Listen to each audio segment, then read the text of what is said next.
End of our series in the Gospel of John.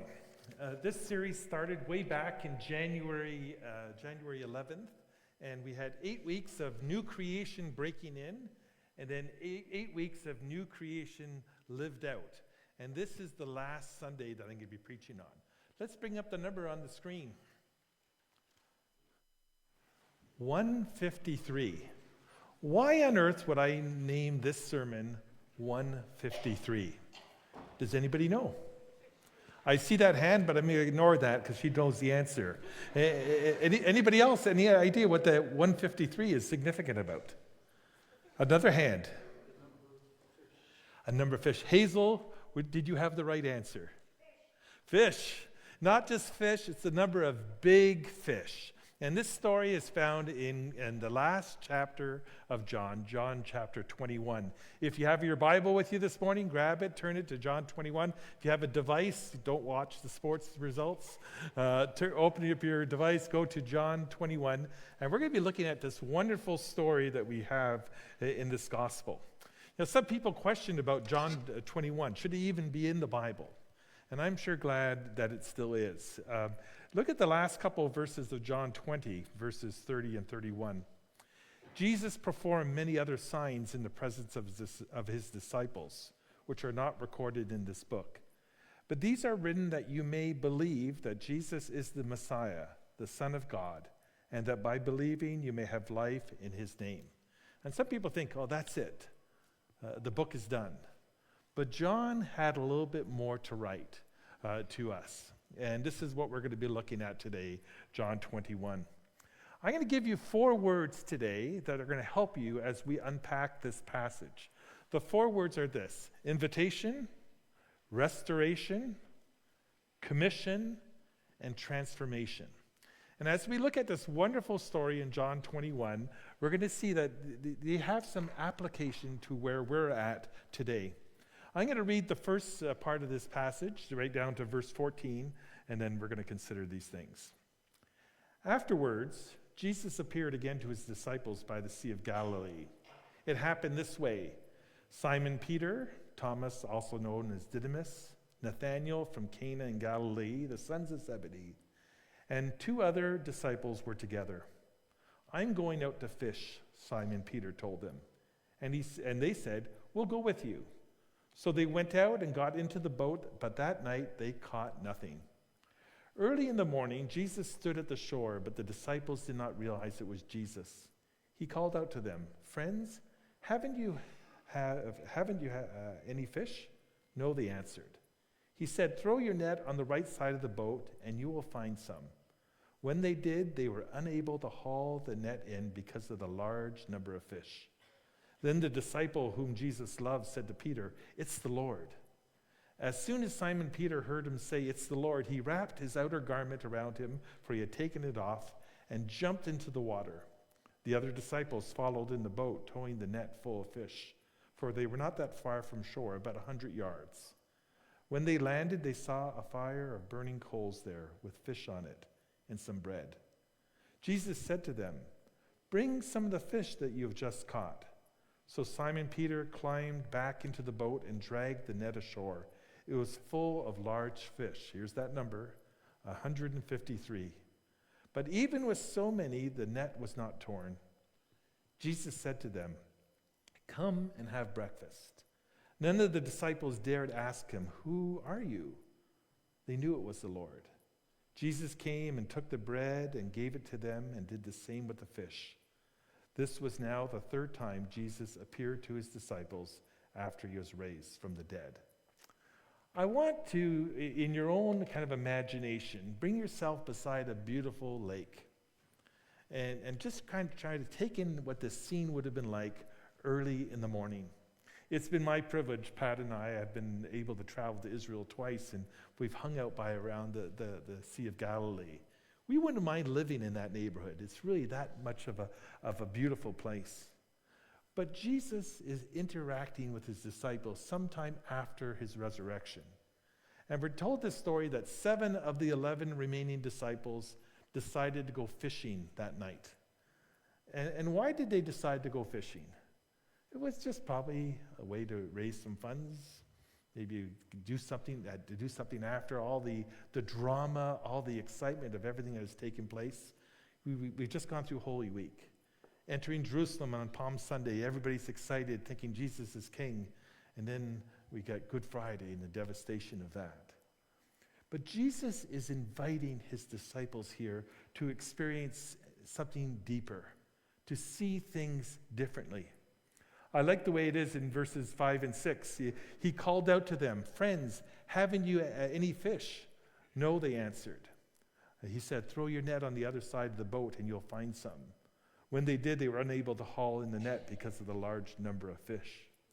In the word that is used here for friends has a sense more colloquially, more kind of commonly of, "Hey boys, have you caught anything here tonight?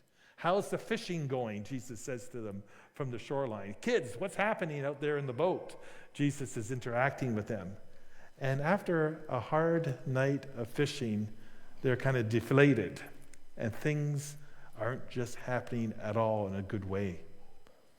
But then they realize that this is Jesus calling to them again from the shoreline. Their perspective of who he is all of a sudden starts to broaden, and they start to understand that this is the Lord. And I love Simon's response. Simon's response is typical Simon, typical Peter, right? He's misunderstood at first. He's not sure who it is that's calling him. And for some reason, from a swimming perspective, I don't understand this. He puts on his cloak and jumps into the water. I would be taking off my cloak to jump into the water to swim to the shoreline 100 yards away. But he realizes that this is Jesus. And they hear his voice, and they understand something deeper about life. Verse 9 of 21 says this: "When they landed, they saw a fire of burning coals there with fish on it and some bread." And I'm sure they were reminded of that story we have in Luke 5, where Jesus is walking along the Sea of Galilee, and he calls the disciples to follow him. And there's the same there's some parallels, some interesting kind of connections, but certainly these are two different events. They have a big capture of fish that's there, the nets are breaking and so on, but they leave everything and they start following Jesus. But here they come to the shoreline again, and there is Jesus speaking with them and providing for them. I wonder if sometimes we just slip back into the regular, the common, the thing that we are used to, and we miss hearing the words of Jesus.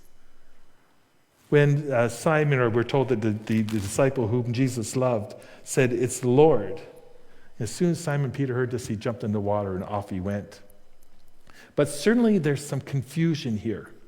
Jesus said to him in verses 10 and 11, Jesus said to them, "Bring some of the fish you have caught." So Simon Peter climbed back into the boat and dragged the net ashore. It was full of large fish, 153. But even with so many, the net was not torn. I think the fact that the number was given is an indication of probably the truth about this story. If you know anybody who fishes, what will they tell you? It was a whopper, right? It was this big. It was, my catch was so amazing and so on. But someone took time to count all these 153 fish. And this was a blessing, enough food probably to feed the whole village. The disciples, the 7 of the 11 who went out to fish that night, probably were looking just for something to eat, something to make a little bit of money on. And instead, they are blessed with an abundance in their lives. What's your 153? What's the example in your life where you could look back to and say, somehow I heard God's voice to do something, and when I took the steps of moving in that direction, God blessed me. In my life, I could think of many different things where I see God's blessing in my life, those 153 moments. And I think it's important for us to stop and really take a valuation of that and to think about it and to hold on to it, to say that God, the resurrected God, is still working in our situation. Jesus is giving here an invitation to see things differently. Look at verses 12 and 13. Jesus said to them, "Come and have breakfast." Here's the invitation. And none of the disciples dared to ask him, "Who are you?" They knew it was the Lord. Jesus came and he took bread and he gave it to them, and he did the same with the fish. there's some tension here among the disciples, right? The resurrected Christ, they know it's him, but he's different. Things are changed. Things aren't the way they were before. And sometimes that's the way it is for us as well, right? When we're interacting with God, we think we're hearing God's voice, but we're not absolutely sure. We don't know it here for completely. But I love this kind of invitation Jesus says to them and says to us, come and enjoy this time with me. Leave the nets, leave the boats, leave the regular, leave the routine, and come and be with me. And I'm sure that they went back to that experience in John 6, I think it was, where Jesus feeds the 5,000, where he breaks the loaves and he breaks the fishes and he gives it and he feeds the multitudes. Jesus says in John 13, I am the bread of life. And this is what the Lord wants to give to us. He wants us to take us out of the regular and the routine and do something supernatural in our experience, in our walk. Let's carry on in the story in verse 15. There's some tension.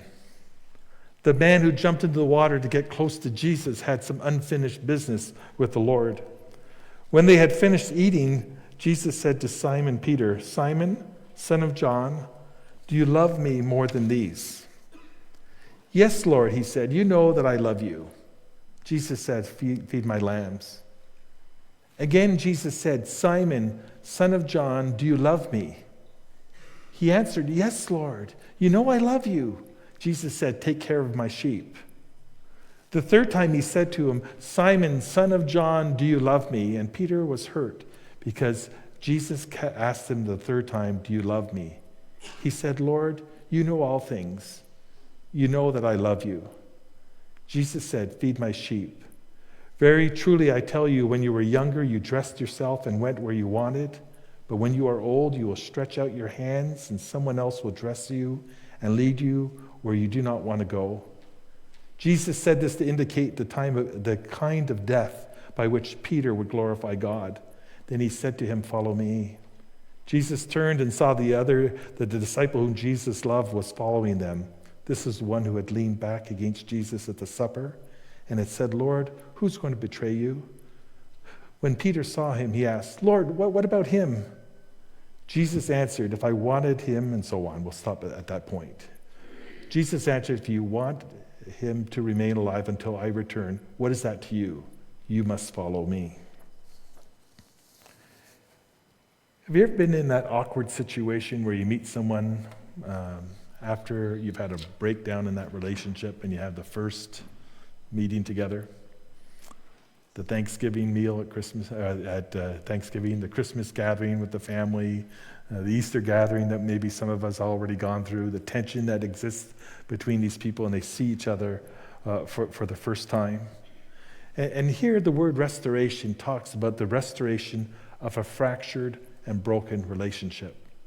We saw earlier on in the Gospel of John that when Jesus starts talking about his life and the suffering that he's going to go through for us and on our behalf, in John 13, verses 37 and 38, Peter asks, Lord, why can't I follow you now?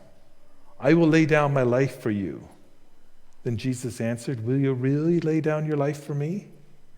Very truly, I tell you, before the rooster crows, you will disown me 3 times. And Peter said, no, I won't do that. No, I won't turn my back on the Lord and deny you in any way. But for those of us who've hung out in the scriptures, we know that's exactly what he did. Time after time after time. And that's why this poignant story in John 21 is repeated. Jesus asked this question 3 times because for 3 times Peter denied the Lord. Look at the story that we see in John 18, just a couple of chapters earlier. After Jesus has been betrayed in the garden, he's taken away, and there's confusion, and there's kind of all sorts of, the mob is kind of working its way up. Meanwhile, Simon Peter was still standing there warming himself. So they asked him, You aren't one of his disciples too, are you? He denied it, saying, I am not. And then one of the high priest's servants, the relative of the man whose ear Peter had cut off, challenged him. Didn't I see you with him in the garden? Again, Peter denied it. And at that moment, a rooster began to crow. In one of the video descriptions I've seen of this story, Peter and Jesus see each other and their eyes meet at this time. And so Peter is carrying this burden, this brokenness in his relationship with Christ. And Jesus wants to restore him. That's why we see in verses 15, 16, and 17, Jesus said to Simon Peter, Simon, son of John, I'll read him again. Do you love me more than these? And what are the these referring to? Is it the other disciples? Perhaps, but we're not in a competition about who loves Jesus more. Is it in response to the 153 fish, this incredible capture of fish, this blessing that's here right now? Could be that. It could be a whole mix of things. Again, Jesus said, Simon, son of John, do you love me? Verse 16. The third time he said to him, Simon, son of John, do you love me? Verse 17. It's beautiful that Jesus does this publicly with Peter, but it might have been also painful for Peter. Proud, strong, determined, maybe also filled with all sorts of fear. And Jesus asked him, do you love me? And that's the question I have for us as people who follow Jesus here today. Do I love Jesus? Do I love Jesus more than my reputation? Do I love Jesus more than the way people think of me? Do I love Jesus more than the things that I have that have been a blessing for me in my life? Do I love Jesus more in terms of whatever situations I'm going through right now? And this is something you could quietly do with God yourself right now. This word of invitation where Jesus is inviting us to experience more in life. And then he's also saying, this is a time to be restored. This is a time to be kind of changed, to be able to be put back into a right relationship. Going on, invitation, restoration, and then there's a commission that happens here. Each time when Jesus speaks to Peter and asks him, do you love me? Peter says, of course I do. And Jesus gives him this. He says in verse 15, feed my lambs. In verse 16, Jesus said to him, take care of my sheep. In verse 17, Jesus says, feed my sheep. He is given a commission to an important task, an important life adventure. And I want to be really careful here. I want you to understand clearly that I'm not suggesting that if you're going to follow Jesus, you need to be in a shepherding role, doing something in some church somewhere. That's not the pinnacle of what it means to be a follower of God. What it means to be a follower of God is where you do your programming, or where you work with the elderly, or where you work in the healthcare field. You're able to shine for Christ. That you're called to an adventure of serving God by serving others and loving those around us. There's a commission here from fishing to shepherding, from doing the regular to doing something that is different and maybe out of character for you there. In John 10, verse 11, Jesus says, I am the good shepherd. The good shepherd lays down his life for the sheep. And let's go back to the drama of what took place just a couple of weeks earlier. When people pointed at Peter and said, you're one of them, aren't you? He spoke probably like a Newfoundlander speaks when they come here to land. They have the accent, they have the mannerisms, they have the ways of speaking. And they say, you're with Jesus, aren't you? And he said, no, I'm not. But he's given a new role, and the role is a supernatural role of caring for the church. And none of us are off the hook. In John 20, verses 21 to 22, again, Jesus says, this is just a chapter before the one we're looking at. Peace be with you. As the Father has sent me, I'm sending you. And with that, he breathed on them and said, "Receive the Holy Spirit." So this story that we're looking at here today is an invitation to seeing things differently, a restoration of a relationship between us and God, and a commission to an important life of adventure. If anybody says that the Christian life is a boring life, that you're going to miss out on things because you're a follower of Jesus, they don't know anything about God.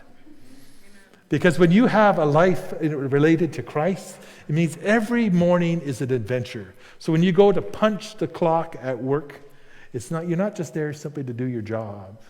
You're there on eternal business. And it is exciting to see what will happen. Invitation, restoration, commission, and transformation. Peter, to me, is a great example of someone who comes across as strong and bold, but inside, they're like a little person.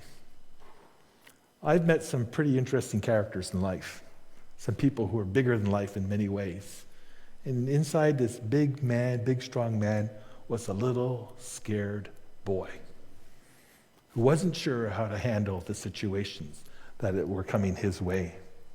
And I see in Jesus a beautiful tenderness in the way he cares for Peter. Look at verses 18 and 19. He tells Peter some hard news. He says, "Very truly I tell you, when you were younger, you dressed yourself and went where you wanted. But when you are old, you will stretch out your hands, and someone else will dress you and lead you where you do not want to go." Jesus said this to indicate the kind of death by which Peter would glorify God. And then he said to him, "Follow me." When he talks about stretching out his hands, I think he's referring to stretching out his hands in terms of sacrifice. And this is Peter, who was scared just like a week ago or a couple of weeks ago. And he's saying, "Now, Peter, when you follow me, it still will involve sacrifice." Graham mentioned last Sunday that all the apostles, except maybe for John, who wrote this book, died as martyrs for Christ. And following Jesus does cost us something. But in this verse, where at the end of verse 19, where Jesus says, "Follow me," to me it's not just a command in terms of committing our lives to following Jesus, but I think Jesus is saying with Peter, "Come with me, come along. We're here. We're here together. You're not on your own. You're not alone." And when I look at these verses 18 and 19, I think what it's like for some of us when we get older, right? Where we have to put ourselves into the care of a care home or have someone else look after our issues or whatever. But Jesus is saying, "I'm here with you." And we see in Peter, and we have this as a possibility for us as well, that there'd be a transformation from fear to confidence. Fear to confidence, where we're not concerned about what the situation would look like here in Canada as a country a month or two from now, but we could have confidence and trust that God is at work. We're not concerned about, our finances or our situation, because we know God is working in it still, and we won't be overcome with fear at all. This was particularly true in the life of Peter, who denied Jesus. And then we went on to see in just a short while, when we look at the book of Acts, it's Peter who stands up and he talks and he proclaims, he speaks about Jesus. "Come and follow me." It's beautiful. Look at verses 21 and 23 to 23. I like it in the Message. As Jesus and Peter are walking along, turning his head, Peter noticed the disciple Jesus loved following right behind. When Peter noticed him, he asked Jesus, "Master, what's going to happen to him?" He's just processing it, right? Jesus said, "If I want him to live until I come again, what's that to you? Mind your own business." Don't get caught up with what's happening in other people. And here's the strong words: "You follow me." We're called to pick up our cross and follow him. Not to look around at the people around us and say, what's going to happen to him? What's going to happen to her? Why is my life so much difficult seemingly than his life or her life? No. Follow me. I'm with you. I'm right there. I'm so glad that when John wrote this gospel, he didn't stop at verse 18 or at the end of chapter 20, but he went on. Look, our last reading is this. Let's bring it up on the screen. Go ahead.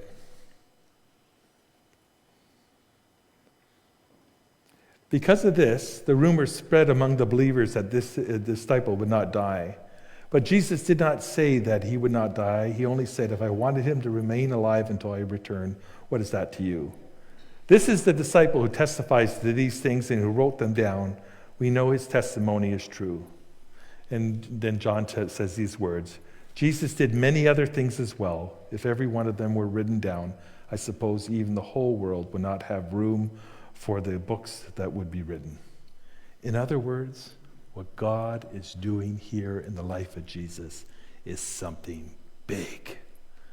And this big thing is something that we are invited to participate in. It's not simply 153 big fish. It's something much bigger than that. And that's the wonderful invitation that we have as we've gone through this Gospel of John. New creation breaking in and new creation lived out. This is the journey that we get to participate in. When Jesus had this time of gathering with the disciples, he asked them to come and have breakfast. In just a few minutes, the worship team can come up at this point. In just a few moments, we're going to be coming to have this meal together, where we remember all that Jesus has done for us.